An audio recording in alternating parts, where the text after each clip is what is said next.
നവകേരള സദസ്സിന് ഞങ്ങൾ എല്ലാവരും പോയായിരുന്നു. രാവിലെ തന്നെ ഞങ്ങൾ നവകേരള സദസ്സിന് പോയതാണ്. ഇവിടെ വന്ന ആ സമയത്ത് ഞങ്ങൾ 60 പേര്, ഞങ്ങൾ ആ സമയത്ത് ഞങ്ങളുടെ ജൂനിയേഴ്സ് ഇല്ലായിരുന്നു, ഞങ്ങൾ സീനിയേഴ്സ് ഞങ്ങൾ 60 പേരെ ഉള്ളത്. ഞങ്ങൾ 60 പേരും നവകേരള സദസ്സിൽ അന്ന് പോയി. രാവിലെ തൊട്ട് അത് തീരുന്നത് വരെ ഞങ്ങൾ ഇരുന്ന് ഞങ്ങൾക്ക് മന്ത്രി ഒന്ന് കണ്ട് നേരിട്ട് ഞങ്ങളുടെ കാര്യങ്ങൾ പറയാം.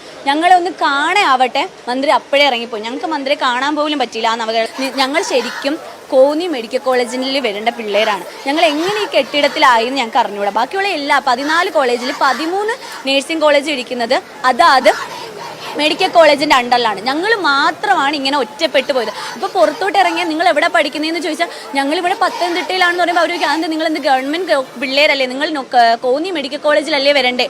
അവരോട് പറയാൻ ഞങ്ങൾക്ക് വാക്കുകളില്ല. നമ്മളെല്ലാവരുടെയും മുന്നിൽ ലജ്ജിച്ച് നാണിച്ച് ഇങ്ങനെ പറയേണ്ട ഒരു ഗതികേടായി നമ്മുടെ അവസ്ഥയെ പറ്റി പറഞ്ഞു. എക്സൈസ് ഓഫീസിൽ ഉദ്ഘാടനത്തിന് വന്നിട്ട് പോലും മന്ത്രി ഞങ്ങളുടെ ബിൽഡിങ്ങിലോട്ട് കയറി ആവട്ടെ, ഞങ്ങളുടെ ക്ലാസ് റൂം എങ്ങനെയുണ്ട്, ഞങ്ങൾക്ക് എത്ര ബോയ്സ് ഉണ്ട്, ഞങ്ങൾക്ക് എത്ര ഗേൾസ് ഉണ്ട്, ഞങ്ങൾക്ക് ടോയ്ലറ്റ് ഫെസിലിറ്റീസ് ഉണ്ടോ, ഞങ്ങൾക്ക് ഓഫീസ് റൂം ഉണ്ടോ, ഞങ്ങൾക്ക് ഇരിക്കാൻ സൗകര്യം ഉണ്ടോ, ഞങ്ങൾക്ക് പഠിക്കാൻ പറ്റുന്നുണ്ടോ, പ്രൊജക്ടർ കാണാൻ പറ്റുന്നുണ്ടോ, ഒന്നും ഇതുവരെ മന്ത്രി തിരക്കിയിട്ടില്ല.